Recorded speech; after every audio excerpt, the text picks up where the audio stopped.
Hey, good morning everyone. So, ayan, um, medyo nag-ano ako dito sa Hostinger dahil nga medyo mahal yung kanyang bayad, no? Ayan, so 249 siya.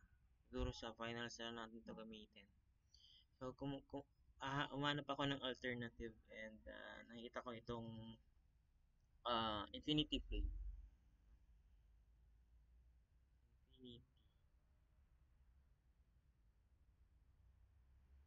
Infinityfree.com. Ayan. So, gagawin nyo lang dyan is magre-register kayo, no? Since ako meron na akong account, using na lang it.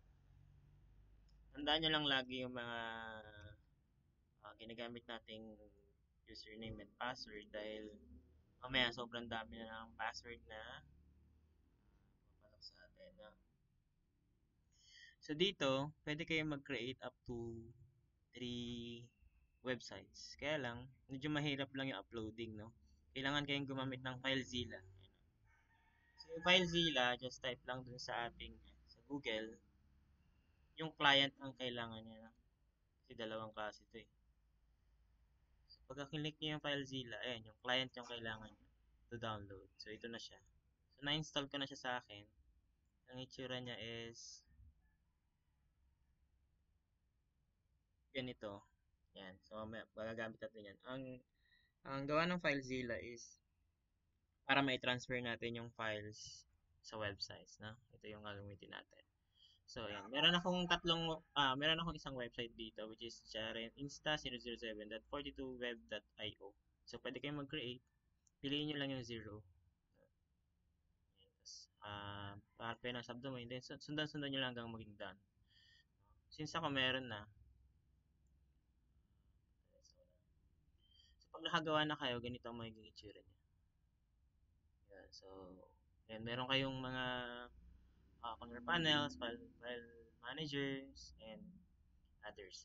So, yung first na kailangan natin gawin is kailangan ma-transfer muna natin yung files. Pero, before pala yun, uh, i-extract nyo na yung, i- i-export nyo na yung inyong SQL server, no? Yung inyong database kasi kailangan na natin siyang i-upload dito. So, unahin na pala natin yung database since mas mabilis mas mabilis ang uploading niya kasi sa mga files. Yung mga file kasi medyo matagal. Kailangan niya talaga ng continuous internet, fast internet. So, ang ginamit ko kasi is DBJam.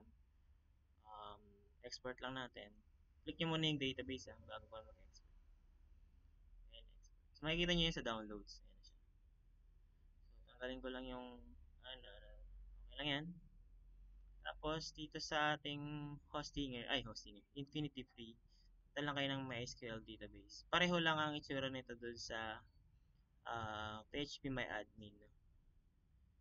So, eh, DBG. As you can see, meron siyang mga extension name. Ayun sa dulo. So, ibig sabihin, uh, papalitan talaga natin yung ating connections. Ang itsura niyan, same lang din siya dun sa uh, PHP may admin sa local, no? So, and then import lang natin yung ating database. Lalo na kapag marami na siyang laman or marami na siyang data, kailangan na lang talaga natin is i-import natin siya. Or pwede naman gumawa na lang kayo ng manual. Ayan. Tapos, yun. So, medyo nag-error tayo. Hindi daw nag-exist yung TBL info. Kailangan mag-create muna ako.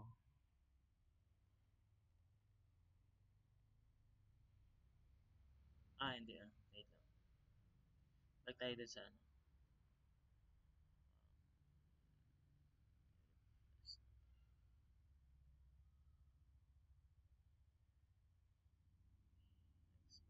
Kasi mahirap pagka ito na tayo. Bakit hindi niya ma-input? Files.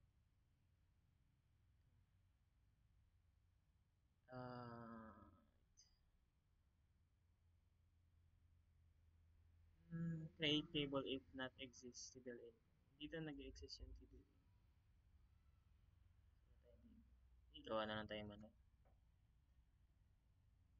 Kailangan ba ang form? So, kailangan ba gawa na lang ako. Ano pa yung nilagay ko dun? Baka isang database lang yun. First name, middle name. First underscore name. Marjorie yun. Middle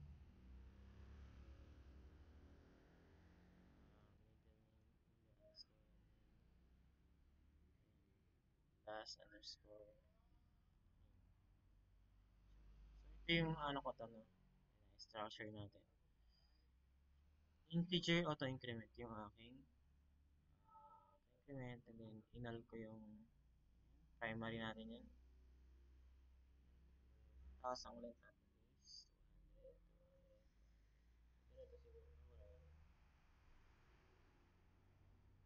Yan, so meron na akong isang database. So after dyan, so naka-upload na ako ng database, close na natin siya yan. So, balik tayo dun sa ito. So pag binuksan natin yung phpMyAdmin, dapat meron na siyang laman, no? Saka na natin siya i-connect. Ito na siya. So hayaan na lang muna natin siya dyan. Okay, next. Next one is the FTP details. Ang ibig sabihin ng FTP is File Transfer Protocol. So yung FTP, kailangan natin itong mga data na to para maipasok natin yung mga file natin dun sa website. Actually, pwede naman dito sa Infinity Free. Kaya lang tinry ko kanina, ito sa file manager niya. Mag-upload kayo sa loob ng htdocs. Dito sa labas, no? Medyo matagal yung kanyang uploading. Super tagal talaga dito sa labas, no? Kaya sabi ko gamit na lang ako ng FileZilla. So, madali lang naman gamitin yung FileZilla. Punta lang kayo ng FTP details. Ibibigay niya lahat sa inyo ng details para makapag-transfer kayo sa kanya. For example, yung FTP host. Lalagay nyo lang yan. Paste nyo lang sa host. So, username. Paste nyo lang din sa username. Then yung password, show nyo. Randomize kasi yan. Tapos, yung port, huwag nyo kakalimutan. That's 21. Just click na lang yung quick connect. Dapat dito medyo mabilis or stable ang internet ko dahil mamaya pag nag-upload tayo medyo mahirap. So as you can see, yung sa file manager, saan na yung file manager? Ayan. Sa file manager, pareho sila ng itsura dito. Ayan o. Pareho. So pag binuksan ko yung htdocs, ayan. Saan mo to? Ayan. So pareho lang laman. So ang gagawin natin is dyan natin i-click drag dito sa may FileZilla. So ngayon lang, Control A, tanggalin yung zip. Control A nyo lang. Tapos click drag nyo lang doon sa FileZilla. So as you can see, merong mga loading parts dito. Ito. Makikita nyo yung status sa taas. And kung nag-upload pa. Then makikita nyo yung successful transfer tsaka yung failed transfer. Yung failed transfer, kailangan nyo siyang ulitin. No? Kailangan nyo ulitin yung pag-transfer. Kasi may laman na siya. No? Pag tingin natin sa website, pag nire-refresh natin to, yan, meron na rin siya. Hanggang sa matapos siya. Actually, matagal to. Umabot siya ng 1 oras mahigit, no? Kaya kailangan maka-upload kayo ng okay, balik naman tayo dun sa connections natin, no? So, pwede na kayo mag-edit dito sa may Infinity Free ng inyong connections. And pagka-click nyo yan, edit lang. Yan, makikita nyo yung code nyo dyan. So, dun sa mga code, yung username, server name, yung username tsaka DB name. So, dito natin siya makikita. Okay.